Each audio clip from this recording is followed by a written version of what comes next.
آج مسجد نبوی شریف میں مکہ مدینے میں 12ویں شریف ہے.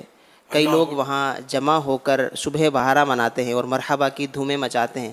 تو آپ اس بارے میں کیا ارشاد فرماتے ہیں؟ الحمدللہ آج واقعی مکہ مدینے میں تو 12ویں شب ہے اور بڑا نور برس رہا ہوگا عاشقان رسول کے دلوں پر. الحمدللہ. اور صبح بہارا کی جگہ جگہ مولود بھی ہو رہے ہوتے ہیں. الحمدللہ. تو جگہ جگہ مطلب یہ اہل عرب جو ہیں، اہل مدینہ، یہ بھی اپنے اپنے گھروں میں اپنے حساب سے وہ مولود کرتے ہیں، نعت خوانیاں کرتے ہیں. اب صبح بہارا کے وقت مسجد نبوی شریف میں بھی بڑی مرحبا کی دھومیں مچاتے ہیں. مچانے والے وہ شاید ثواب سمجھ کر کرتے ہوں گے ایسا، لیکن مجھے اس میں تھوڑا کلام ہے. دنیا کے مختلف ممالک سے وہاں زائرین جمع ہوتے ہیں. ہمارا جن پاکستان کا جیسے انداز ہے تو یہ سب کا وہاں انداز ہو ہی ضروری نہیں ہے. تو اب کوئی بیٹھا دو زانو درود شریف پڑھتا ہوگا، کوئی تلاوت قرآن کرتا ہوگا اس وقت، کوئی فجر کی سنتیں ادا کر رہا ہوتا ہوگا، تو کوئی اگر رات باقی ہے تو نفلیں پڑھ رہا ہوتا ہوگا.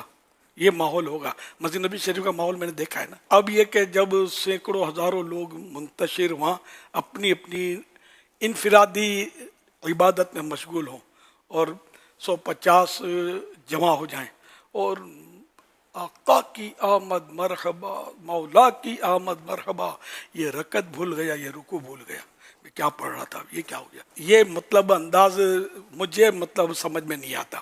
جو عاشقان رسول کر رہے ہیں نا، ایسا نہ کریں. اگر ایسا ہو رہا ہو، آپ جو زائرین اگر مجھے سن رہے ہیں تو وہ دور رہیں. آپ اپنی انفرادی طور وہاں کا ماحول نہیں ہے اس طرح کا. پولیس الگ وہاں ٹینشن میں، انتظامیہ الگ ٹینشن میں. پچھلی بار تو سنا تھا کچھ گرفتاریاں بھی ہوئی تھی، سنا تھا میں نے. کیوں مطلب اپنے آپ کو گرفتاریوں پر پیش کریں اور لوگوں کو بدظن کریں. جو عبادت کرتا ہے وہ بھی پکا سنی ہے، عاشق رسول ایک بات ہے. وہ بھی صبح بہارا منا رہا ہے، اس کو پتہ ہی نہیں ہے صبح بہارا کس کو بولتے ہیں. عربی نسل ہے، کہاں کوئی انڈونیشیا کا ہے، کوئی ملائیشیا کا، کوئی مصری ہے، کوئی عربی ہے، کوئی عجمی ہے. طرح طرح کے بولی بولنے والے وہاں یکجا ہوتے ہیں. جاتے اسی لیے ان دنوں خاص کر کے کہ 12ویں شریف آقا کے قدموں میں منانی ہے. تو اب یہ ان کو یہ چونکتے ہو، ان کے یہاں یہ انداز نہیں ہوتا.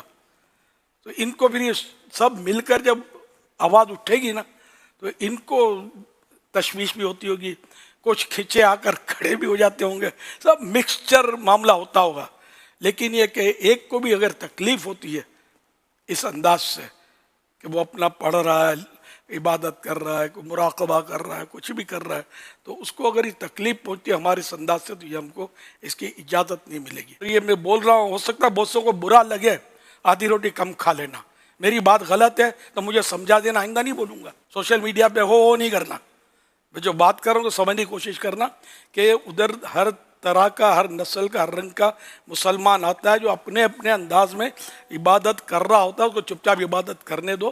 ہم مل کر یہ مرحبا نہ کریں. ہم مرحبا کہنا ہے نا، ہم بھی کہتے ہیں. اکیلے کھڑے ہو جاؤ، مرحبا یا مصطفیٰ، مرحبا آقا کی آمد. اب اکیلے کے لوگ کون آپ کو کوئی بولتا ہے یار، ہم کہاں منع کرتے ہیں. تو یہ مل جل کر بلند آواز سے بولنا، کیا یہی صبح بہارا ہے؟ اسلامی بہنوں کیا بنے گا؟ یہ تو اپنے گھروں میں ہی ہوتی ہے صبح بہارا میں. اچھا اب یہ کہ ہم لوگ نعرے، یہاں فیضان مدینے میں ہوتا ہے ماحول بنا ہوا ہے، نعرے لگتے ہیں صبح بہارا کے وقت، تو یہاں کسی کو تکلیف نہیں ہوتی نا. اندر ہی اندر سب مسجد میں ہو رہا ہے اور ایک ماحول بنا ہوا ہے اور سارے اسی کام کے لیے جمع ہو رہے ہوتے ہیں. تو اس کی ریس نہ کی جائے. مسجد نبوی میں سارے اس کام کے لیے جمع نہیں ہوئے ہوتے نعرے لگانے کے.